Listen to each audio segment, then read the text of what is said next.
I'm so jealous of my sister's marriage that I actually snooped on her husband, hoping to find something wrong because I can't believe it's really that perfect. My sister and her husband, Max, have been together for around 10 years, and on the outside, they've always seemed solid. But you never really know, right? Honestly, I kind of assumed they were putting on a front, probably because I've never had a relationship that felt as genuinely happy behind closed doors. Well, now I do know. I've been staying with them for the past 3 months after my ex cheated on me, and they took me in without a second thought. Being here, I've noticed how naturally thoughtful they are with each other. They're always bringing each other little gifts, and it's just second nature to them. My ex, on the other hand, called me shallow for wanting a simple birthday gift, and it's more than just the little presents. They look at each other with this warmth that's undeniable. When Max looks at Sandra, his whole face lights up, whereas my ex used to look at me like I was, well, a potato. They hug each other like they've been apart for months every time one of them comes home.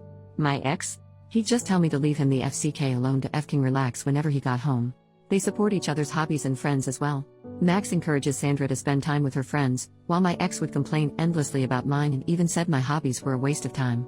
The craziest part? I know they're actually holding back on the affection when I'm around. Once, I came home early and found her sitting on his lap while they watched TV, with him playing with her hair. That little glimpse felt like just the tip of the iceberg in terms of how much they adore each other. It's not like their life has been all sunshine and roses either. They've been through some seriously tough stuff, deaths, a miscarriage, job setbacks. The kind of things that can break people apart, but they've made it through together. At first, I couldn't wrap my head around it. I honestly thought that relationships like theirs were just Hallmark bullcrap.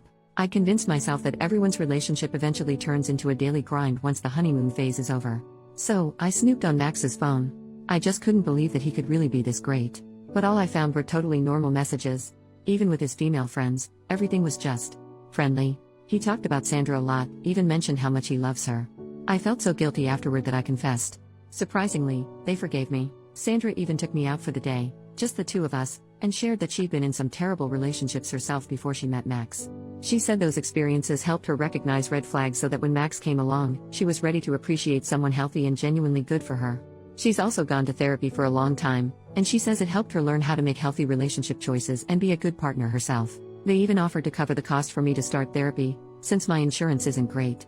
I thought that was really generous, and honestly, I feel like it's what I need.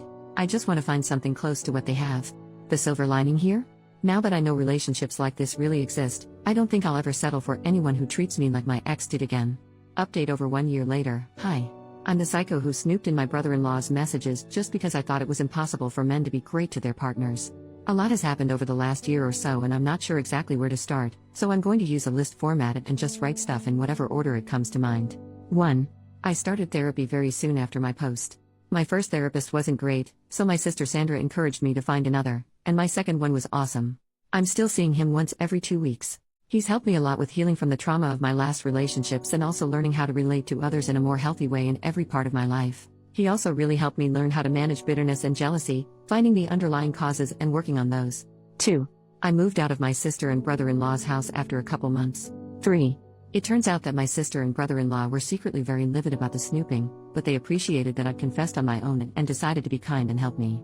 They decided that if I took advantage of the help they offered and put effort into being better, they would forgive me. I didn't realize how close I was to making my sister go low contact with me. Thankfully, I did take their help. 4. I'm not upset seeing how loving my brother-in-law is to my sister anymore. I'm happy for her. 5. They became foster parents after I moved out and are now in the process of adopting a little girl they've been fostering. They are literally the perfect people to be nurturing a traumatized child. They're doing so great, and the little girl, Maddie, is doing so much better than when she was first placed with them. She's an amazing girl, and she and my sister and brother-in-law are so lucky they've all found each other. 6. I've been single the whole time. That was on purpose. A few months ago, though, I determined that I'd be open to dating again. I didn't want to actively do anything, no dating sites, but I decided for myself that I wouldn't purposely avoid dating anymore.